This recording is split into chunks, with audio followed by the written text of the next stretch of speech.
हाय दोस्त, नमस्ते, प्रणाम। मैं हूँ संगीता प्रजापति गोरखपुर से और आज मैं भसुर की गीत सुनाऊंगी। कैसा लगेगा आप लोग बताइएगा, कमेंट करिएगा, लाइक करिएगा हमारे चैनल को।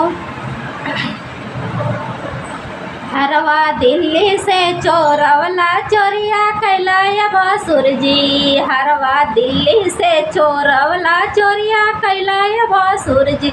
चोरिया कैलाया भसुर जी, चोरिया कैलाया भसुर जी।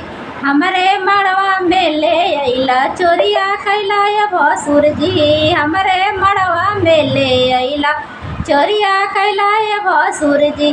देवा थाना में रिपोर्टवा जलिया जैबाया भसुर जी। देवा थाना में रिपोर्टवा जलिया जैबा ए भसुर जी। दिल्ली हरवा दिल्ली से चोरवला चोरिया कैलाया भसुर जी। नथिया दिल्ली से चोरवला चोरिया कैलाया भसुर जी।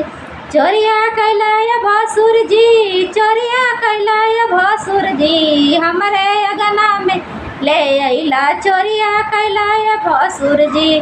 देवा थाना में रिपोर्टवा जलिया जैबाया भसुर जी। देवा थाना में रिपोर्टवा जलिया जैबाया भसुर जी। नथिया दिल्ली से चोरवला चोरिया कैलाया भसुर जी। नथिया दिल्ली से चोरवला चोरिया कैलाया भसुर जी। चोरिया कैलाया भसुर जी, चोरिया कैलाया भसुर जी। हमरे मड़वा में ले अइला चोरिया कैलाया भसुर जी।